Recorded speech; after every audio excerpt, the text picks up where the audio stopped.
People throw around GOAT like it's just about counting trophies. It's not. The real question is, what has to go right structurally for one guy to break a system that's designed to prevent exactly what he did? Here's the thing about the NFL. It's built so nobody dominates. Salary cap. Draft order favors losing teams. Rosters turn over every few years. The whole league is engineered for parity, for chaos, for no dynasty lasting too long. That's the point of the system. And in a league built to stop dynasties, one guy has 7 championships. More than any franchise has managed in 100 years of trying, with unlimited roster turnover, unlimited coaching changes, unlimited chances to rebuild. Brady didn't just beat teams. He beat the entire structure that's supposed to make that impossible. At 43, he leaves the only team he'd ever played for, joins a completely different organization, different coaches, different system, and wins immediately. That's not chemistry. That's not familiarity carrying him. That tells you the advantage was never the system around him. It was him. Now, why do playoff wins matter more than people think? In the regular season, you can have a bad quarter and still win off talent alone. In the playoffs, one mistake ends your year. So playoff performance isn't measuring talent anymore.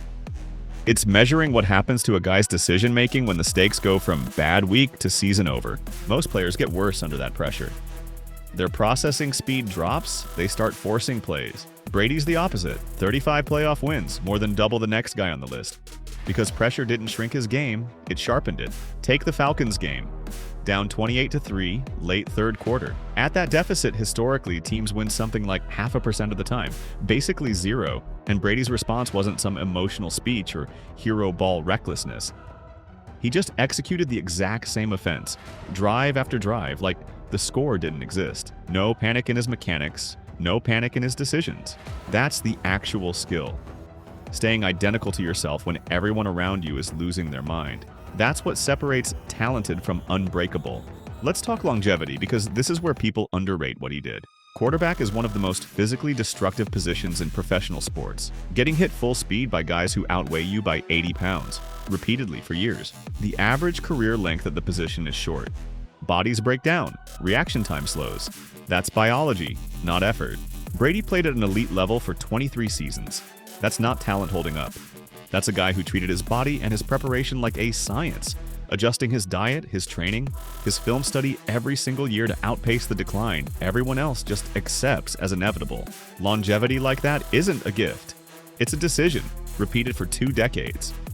And here's the piece that actually explains everything else: how little anyone believed in him at the start. 2000 NFL Draft. 6 quarterbacks get picked before him. Guys whose names barely exist in football history now. Every single team in the league had a chance to take him and passed. Not once. Multiple times across multiple rounds. The entire scouting apparatus of professional football looked at this guy and collectively decided he wasn't worth a real pick. That matters because it tells you talent evaluation isn't the same as recognizing greatness. The traits that actually separate someone at the top: obsession, processing under pressure, the refusal to plateau. Those don't show up on a measuring tape. Nobody could see it in a workout. It only shows up over 20 years, which is exactly why almost everybody missed it. That's the real story here. It's not he won a lot. It's that a system built to erase individual dominance couldn't erase him. A career length that should have broken his body didn't slow him down. A moment that statistically should have ended in a loss didn't touch him. And a league full of professional evaluators looked directly at him and got it wrong. So when people ask if Brady's the greatest of all time, the rings are just the proof. The actual answer is in everything that was supposed to stop him and didn't.